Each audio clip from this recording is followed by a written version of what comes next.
The cold didn't just bite, it devoured. When I first arrived at the cabin, the woods were still alive.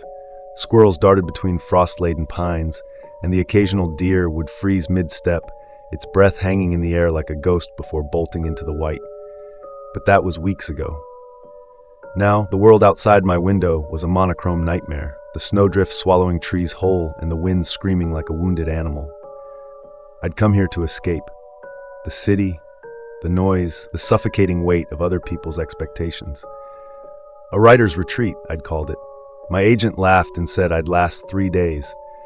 By the time the first blizzard hit, I'd already burned through my deadlines, my laptop glowing in the dark as I typed by firelight. The silence was intoxicating. At first, then the power went out. The generator died on the 4th night, its mechanical groan fading into a whisper. I'd forgotten to refuel it, too absorbed in my work, too arrogant to think the storm would outlast the jerrycan by the shed. By dawn, the cold had seeped into the walls.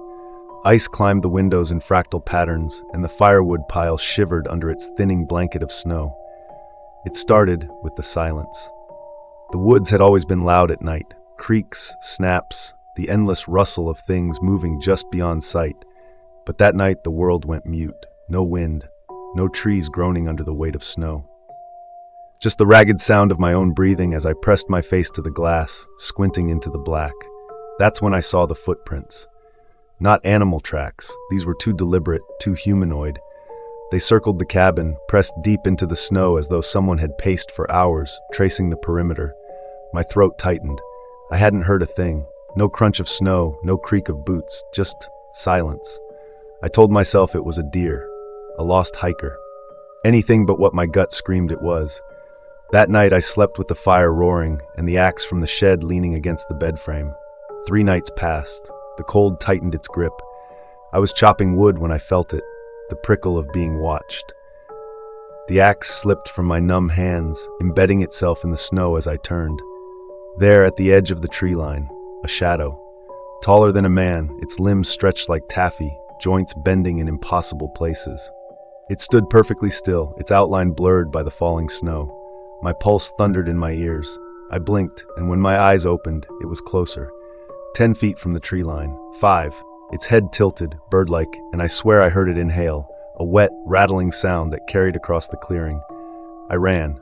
The cabin door slammed behind me, and I threw every lock, every bolt, my breath coming in ragged gasps. When I dared to look outside, the figure was gone. But the axe. The axe was buried in the woodpile, blade first. The next day, the cold seeped into my bones. I rationed the firewood, feeding the flames just enough to keep my fingers from freezing. The figure haunted the edges of my vision, a flicker in the trees, a shadow darting past the window. Sleep became a myth. Every creak of the cabin floorboards yanked me awake, axe in hand, sweat freezing on my skin. Then the whispers began. Not words, not exactly, just sounds. A low hum that vibrated in my teeth, rising and falling with the wind. It came from everywhere and nowhere, threading through the walls until I clamped my hands over my ears, screaming for it to stop. But it didn't. On the 7th night, the fire died. I'd used the last log hours ago, and now the cold was a living thing, coiling around my throat. My breath hung in the air, and the windows wept ice. That's when the knocking started. Soft, rhythmic. 3 taps against the door. I knew better than to answer. I'd seen the movies, but the cold had hollowed me out, left me numb and desperate. I stumbled forward, my hand hovering over the doorknob. The knocking moved to the window. There it was, pressed against the glass, its elongated fingers splayed like spider legs. Its face, God, its face. Hollow pits where eyes should be, a mouth split ear to ear, crammed with rows of needle teeth. It smiled. I screamed. The axe swung on instinct, shattering the window. Cold air rushed in, and the figure dissolved. Snowflakes scattered where it stood, and for a moment I thought I'd won. Then I felt its breath on my neck. I don't know how long I've been here. The cold doesn't bother me anymore. I barely feel it. The figure sits across from me now, curled in the corner where the shadows are thickest. It doesn't speak. It doesn't need to.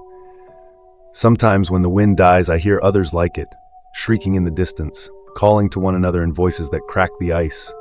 They're coming. And when they arrive, I'll open the door.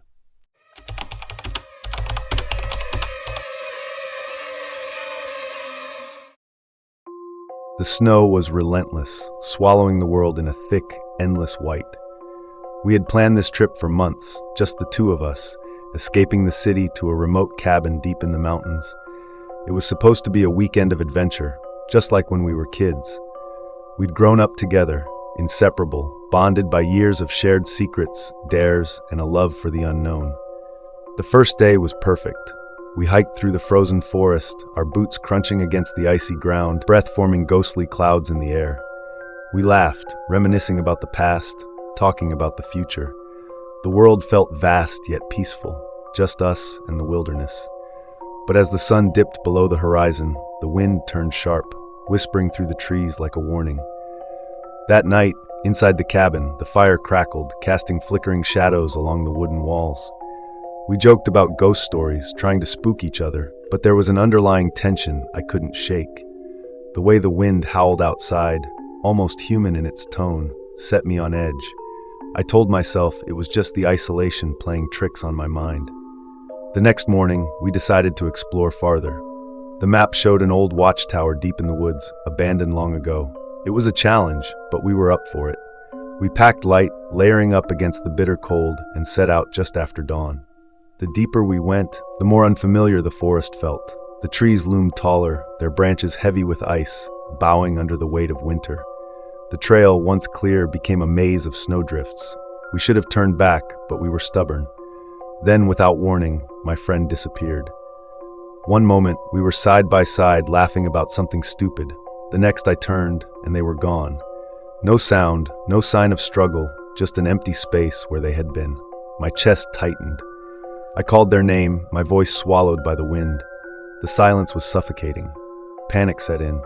I retraced my steps, scanning for footprints, but the snow was already erasing them. My breath came in ragged gasps as I searched, calling out again and again. Minutes stretched into an hour. Then I saw it, a dark shape ahead, just beyond the trees. Relief flooded me as I ran forward, but as I got closer, something was wrong. The figure stood unnaturally still, too rigid, too lifeless. My heart pounded. When I reached out, my fingers brushed against ice-cold flesh. It wasn't my friend.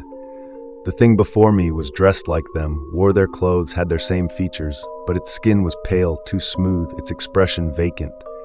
And then, as if sensing my presence, its head snapped toward me with an unnatural jerk.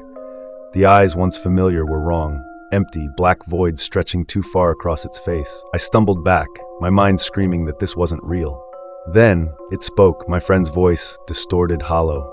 "Why did you leave me?" I turned and ran. The wind howled louder, almost laughing. My legs burned, my lungs ached, but I didn't stop. The trees twisted, the landscape shifting, unfamiliar. I was lost. Somewhere behind me I heard footsteps, too many of them. Not just one, but dozens, moving in unison, crunching through the snow. I dared not look back. When I finally reached the cabin, I slammed the door shut, heart hammering. The silence stretched, pressing in around me. Then a knock, slow, deliberate. I backed away. My phone was dead. The fire had burned out. I was alone. Then a voice from outside, my friend's voice. "Let me in. It's so cold."